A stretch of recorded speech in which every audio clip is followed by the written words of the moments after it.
Already సమ్మె poster కూడా పడింది. సమ్మెకి సిద్ధం కార్మికులందరూ కూడా. ప్రభుత్వం పిలవాల్సిన బాధ్యత ప్రభుత్వానికి, లేదా యాజమాన్యాన్ని పిలవాలి. యాజమాన్యం పిలవకుండా, ప్రభుత్వం పిలవకుండా ఉంటే కార్మికుల సమస్యలు పరిష్కారం కావు కదా. కాబట్టి కార్మికుల సమస్యలు పరిష్కారం కావాలంటే గళమెత్తాల్సిన అవసరం ఉంది. ముఖ్యమంత్రి గారు చెప్తారు సామరస్యంగా వచ్చి పరిష్కరించుకోండి అని, కానీ అది ఒక విధానం కాదు. అది విధానం ఏమిటంటే ముఖ్యమంత్రి గారి లెవెల్లో మాట్లాడేటప్పుడు ఒక సబ్ కమిటీని వేయాలి. ఒక సబ్ కమిటీని, గ్రూప్ ఆఫ్ మినిస్టర్స్ తో ఒక సబ్ కమిటీని వేసి ఆ సబ్ కమిటీతో మీరు చర్చించండి అనాలి. ఇది విధానం, ఇది ఒక ప్రొసీజర్. ఏ చీఫ్ మినిస్టర్ అయినా ఇలాగే చేస్తారు.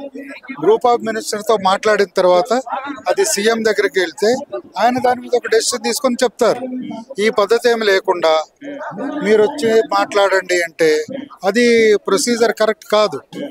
ఇప్పుడు మినిస్టర్, ట్రాన్స్పోర్ట్ మినిస్టర్ కూడా మా డోర్స్ ఎప్పుడు ఓపెన్ ఉంటాయి, మీరు ఎవరైనా ఎప్పుడైనా రావచ్చు, ఇది సమంజసం కాదు. ఇది చిత్తశుద్ధి లేని మాటలు. ఇవి చిత్తశుద్ధి ఉండేది ఉంటే ఎవరైతే సమ్మె నోటీస్ ఇచ్చి సమ్మెకి వెళ్తున్నారో ఆ జేఏసీని పిలవాల్సిన బాధ్యత ఈ మినిస్టర్కు ఉంది, లేదా ఈ ప్రభుత్వానికి ఉంది, లేదా ఈ మేనేజ్మెంట్కు ఉంది. వీళ్ళెవరు కూడా బాధ్యతలను విస్మరిస్తున్నారు. కాబట్టి కార్మికుల సమస్యలు విపరీతంగా ఉన్నాయి. ఆత్మహత్యలు చేసుకుంటున్నారు. మా సమస్య ఒకటే, ఆర్టీసీ ఉద్యోగులను ప్రభుత్వంలో విలీనం చెయ్యాలా. ఇది మా డిమాండ్ నుంచి వచ్చింది కాదు. కాంగ్రెస్ ప్రభుత్వం గవర్నమెంట్ లోకి రాకముందు వాళ్ళ మేనిఫెస్టోలో పెట్టారు, మేము రూలింగ్ లోకి వస్తే ఆర్టీసీ ఉద్యోగుల్ని ప్రభుత్వంలో విలీనం చేస్తాం. ఆ మేనిఫెస్టోని అమలు చేయమంటున్నాం. మేనిఫెస్టోని అమలు చేయండి. పోయిన గవర్నమెంట్ గెజెట్ రిలీజ్ చేసింది. ఇప్పుడున్న గవర్నమెంట్ అపాయింటెడ్ డేట్ ఇవ్వాలా. అపాయింటెడ్ డేట్ ఇవ్వడానికి దాదాపు 17 నెలల కాలం గడిచిపోయింది. ఇవ్వలేరా? ఇవ్వగలరు, కానీ చెయ్యరు. ట్రేడ్ యూనియన్ ని రెస్టోర్ చేయాలి. ఇవాళ ట్రేడ్ యూనియన్లు లేక కార్మికులు నానా అవస్థలు పడుతున్నారు. చూడండి ఎట్లా పనిచేస్తున్నారు. తలకి గుడ్డలు కట్టుకొని ఎంత వర్క్ చేస్తున్నారు. 8 గంటల పని అనేది లేదు. 8 గంటలు లేదు, 14-16 గంటలు ఇవాళ కార్మికులు పనిచేస్తున్నారు. అంటే పూర్తిగా ఎంటీడబ్ల్యూ యాక్ట్ వైలేట్ అయిపోయింది. ఈ మేనేజింగ్ డైరెక్టర్ వచ్చిన తర్వాత చట్టాలు చట్టుబండలు అయిపోయినాయి. రూల్స్ లేవు, రెగ్యులేషన్స్ లేవు, సర్క్యులర్స్ లేవు. అసలు ఏ విధాన నిర్ణయమో కరెక్ట్ కాదు. అందువల్ల కార్మికులు చనిపోతే, ఇంట్లో ఎవరో తండ్రో తాతో చనిపోతే లీవ్ కావాలంటే ఆ శవం దగ్గరుండి నువ్వు సెల్ఫీ పంపి అంటున్నారు. అంటే దాదాపు సజ్జనార్ గారు కూడా ప్రజావాణి దగ్గర మేము చూస్తా ఉన్నాం. చాలా మంది ఇతరత్ర కారణాల వల్ల తీసేస్తున్నారు. కొందరు లీవ్ అడిగినందుకు తీసేస్తున్నారు కూడా చాలా మంది బాధితులు వస్తా ఉన్నారు ప్రజావాణి దగ్గరికి. మీరు ఎట్లా చూస్తారు? రావట్లేదండి, ఇవ్వట్లే. మీరు ఇక్కడికి ఇంతమంది వచ్చారు కదా, వీళ్ళలో ఎవరినన్నా అడగండి, లీవ్ వస్తుందేమో.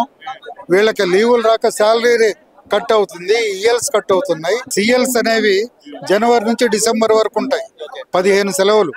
వీళ్ళకి సెలవులు ఉన్న అబ్సెంట్ వేస్తారు, లీవులు ఇవ్వరు. ఇది హెరాస్మెంట్ కాదా? డ్యూటీ డీవియేషన్ హెరాస్మెంట్ కాదా? ఒక్కరోజు అబ్సెంట్ అయితే రిమూవల్ ఫ్రమ్ సర్వీస్ హెరాస్మెంట్ కాదా? సస్పెన్షన్ హెరాస్మెంట్ కాదా? ఒక్క టికెట్ ఓవర్ సైడ్ అయిందని రిమూవల్ ఫ్రమ్ సర్వీస్ చేస్తారు. మహాలక్ష్మి అన్యాయం అయిపోతున్నారు ఆర్టీసీ డ్రైవర్లు, కండక్టర్లు. ఎంతమంది సస్పెండ్ అయ్యారు, ఎంతమంది రిమూవల్ అయ్యారు.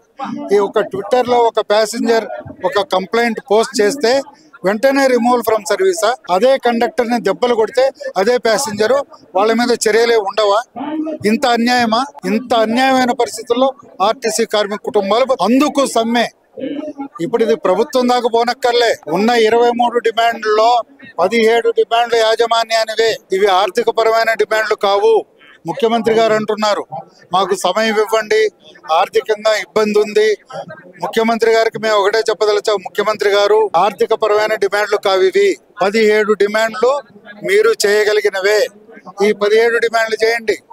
ఆర్థిక పరమైన డిమాండ్లు మీరేమి ఇచ్చారో ఇద్దరు కానీ అసలు ఈ విషయాలు కూడా పట్టించుకోకపోతే ఎట్లా? సబ్ కమిటీ వేయండి, మాట్లాడతాం, చర్చిస్తాం. మాకు సమ్మెలోకి పోవాలని షోకేం లేదు, కానీ మీ యాటిట్యూడ్ వల్ల పోవాల్సి వస్తుంది. మా కార్మికులు చచ్చిపోతున్నారు, స్టీరింగ్ల మీద చచ్చిపోతున్నారు. కాబట్టి తప్పదు, ఇన్ఎవిటబుల్. మేము సమ్మెలోకి పోక తప్పదు, సమ్మెలోకి పోతాం. కార్మికులందరూ సమ్మెలోకి వస్తారు. అంటే ఈ సమ్మెను మీరు 7వ తారీఖున చేయబోతా ఉన్నారు. రేపు ఒక్కరోజు టైం ఉంది. రేపు ఒక్కరోజు ఏదైనా ప్రభుత్వం చర్చకు సిద్ధం అని చెప్పి అంటే మీరు ఆపే ప్రయత్నం ఏమైనా చేస్తారు? ప్రభుత్వం మమ్మల్ని ఎప్పుడు చర్చలకు పిలిచినా మేము సిద్ధం, చర్చలకు సిద్ధం, సమ్మెకు సిద్ధం. చర్చలు చేస్తాం. సఫలవంతమైతే మా కార్మికులు డ్యూటీకి పోతారు.